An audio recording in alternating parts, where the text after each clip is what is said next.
ñu koy wax en attendant ñu mën a ubbi le centre national d'oncologie boo xam ne dina am ñaari radiothérapie. Maintenant la question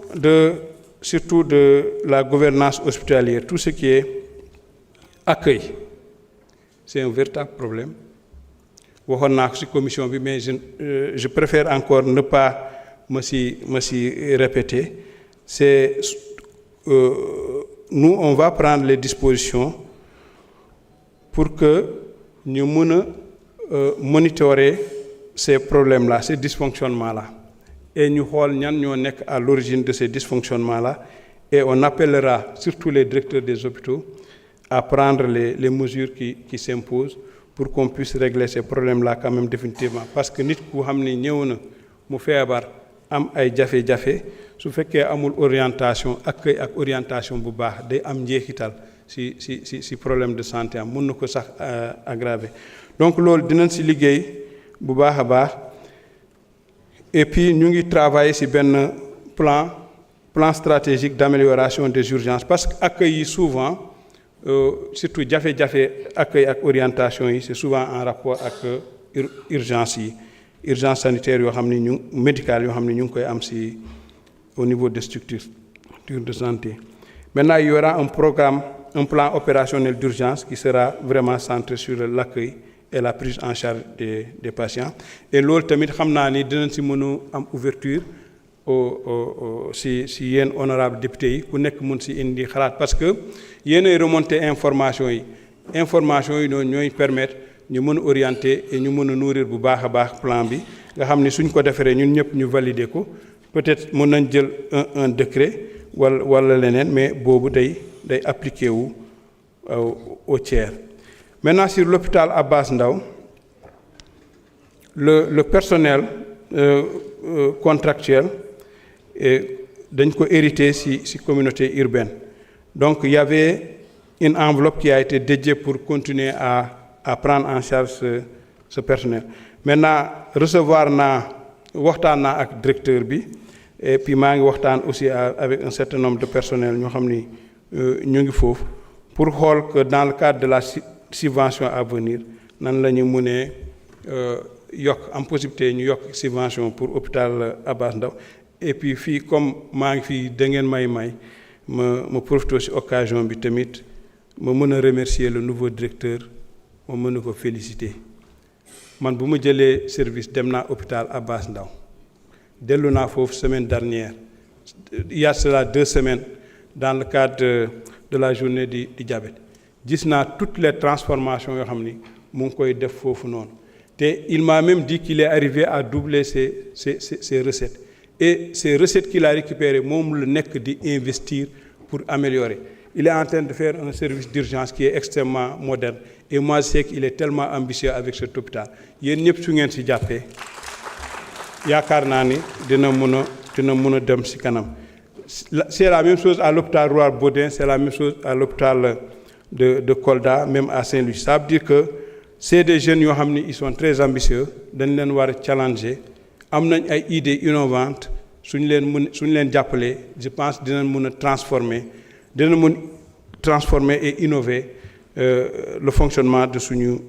hôpitaux yi. Wax naa la stratégie pour la prise en charge des maladies non transmissibles yoo xam ni la stratégie de prévention dañ koy def dans le cadre d'une stratégie globale. Maintenant la tarification, je pense que wax nañ ko fii wax nañ Sokone wax nañ Koungheul. Je pense que cette tarification de 10 000 francs, c'était dans le cadre d'un programme. Programme bi c'est un principe, ça veut dire que soo buggee nga ñëw ci centre de santé bi ñu jël en charge tous tes frais, consultation, radio et tout. C'est un package qu'on a offert qui est à 10 000 francs. C'est pas seulement la consultation qui est à 10 000 francs. Ça veut dire soo ñëwee y compris même le médicament, su fekkee am na imagerie ñu defaral la imagerie, consultation bi ñu def ko, su fekkee am na médicament ñu jox la ko, su fekkee am na suivi ngay dem ñu lay def suivi. C'est dans le cadre d'un programme avec ENABEL, mooy la coopération belge, parce que dañu bëggoon expérimenter su fekkee ni ñoom injecté nañu de l'argent su fekkee il est possible que ñu mën a offrir un package de soins boo xam ni population yi ñoom 10 000 francs rek la ñuy jël parce que sinon mënoon nga ñëw peut-être ticket bi mën na nekk entre 500 francs et 1000 francs mais ñu ne la nga def rajo boo xam ni presque 15 000 francs lay jar jëndoo médicament peut-être fayoo aussi d'autres services yoo xam ni dañ la koy offrir mën na nekk biologie ça veut dire da ngay def analyse nga fay donc ñoom yëpp 10 000 francs lañ ko defoon et puis population yi quand même dañoo adhéré woon si principe boobu. Il y a l'hôpital de Fatick, la réduction des tarifs appliqués sur les imputations budgétaires. En fait, on a eu quand même des remontées d'informations disant que souvent am na ay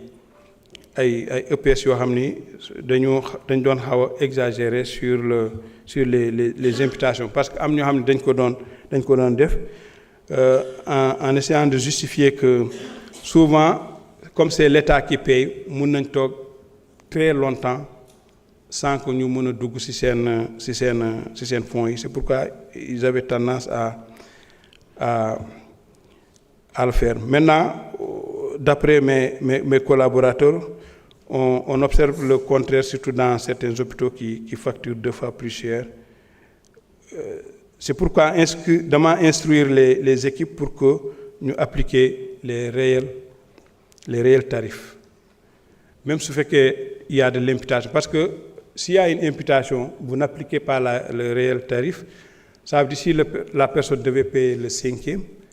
là où il devait, si c'est, disons, 30 000 francs, il devait peut-être payer, je ne sais pas, 5 000 francs. Et si vous appliquez, vous doublez, vous mettez à 10 000 francs, peut-être qu'il paiera à peu près plus de 10 000 ou de 15 000 francs, parce qu'on est après à 90 000 francs si on triple ou on double la prestation. Les longues files d'attente pour la chirurgie cardiovasculaire, c'est un véritable problème. Aujourd'hui, au niveau du Sénégal, pratiquement, lu ñuy wax chirurgie cardiovasculaire ñu ngi koy def hôpital de Fann dafa am une longue file d'attente parce que du Sénégal rek la ñuy jël en charge. On prend aussi en charge des populations parfois qui viennent de la sous-région. ñoo xam ne suñu ñëwee fii ñu consulter ñu defal leen lu ñu leen war a def yëpp il faut moralement on est tenu ñu mën na leen programmer ñoom souvent dañuy xaar ba seen tour ñëw ñu soog a ñëw pour def seen opération. Maintenant on est en train de travailler surtout à ce que hôpital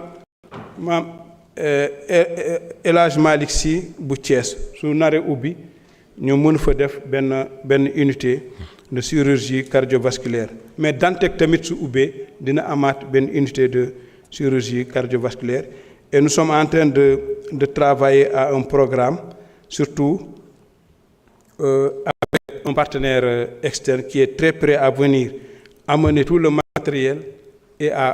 qu'on identifie un hôpital où il peut installer ce matériel-là et travailler avec les spécialistes sénégalais pour qu'on puisse épuiser cette liste d'attente-là. Et je pense que dès le début de l'année, dañ ci jublu bu baax a baax pour que liste d'attente mu ngi am fii nii ci Fann ñu mën a leen diriger ci unité de cardiologie interventionnelle bu fa nekk. Maintenant on a aussi un programme boo xam ni day mën a jël en charge les cas sociaux. Le ministère de la Santé déposé na benn montant de 300 millions au niveau de Fann. Ça veut dire que tey su fekkee am na ay services yoo xam ne mënuñu faj les 3 millions 500 4 millions qu'on demande pour faire l'intervention su ñu demee ñu étudier seen dossier ñu xam ne ñii ils sont démunis mënuñu dañ leen di inscrire ci programme des 300 millions et ñu leen opération bi sans pour autant que ñu fay benn montant. Maintenant c'est naa ni sama temps bi léegi mu jeex pour polymètre pour polymètre on s'est saisi du dossier, on a demandé à l'hôpital, à la direction de l'hôpital et au Fonds 6 de venir pour qu'on puisse discuter parce que vous savez les hôpitaux ont une certaine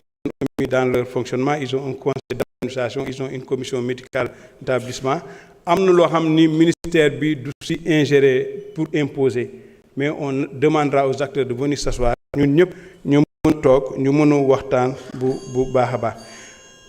Yeneen question yi dinañ ko tapé bu mu baax a baax ñu mën a leen partager et puis maa ngi xool ak samay collaborateurs nan la ñu mën a am benn réunion avec la commission santé population pour ñu mën a discuter si loolu. Maintenant pour may terminer dama bëggoon jaajëfal quand même le président de la République jaajëfal monsieur le premier ministre le ministre des Finances, mais ñu jaajëfal aussi les collectivités territoriales parce que quoi qu'on dise ñu ngi liggéey aussi di contribuer dans le domaine de la santé, mais remercier aussi nos partenaires, remercier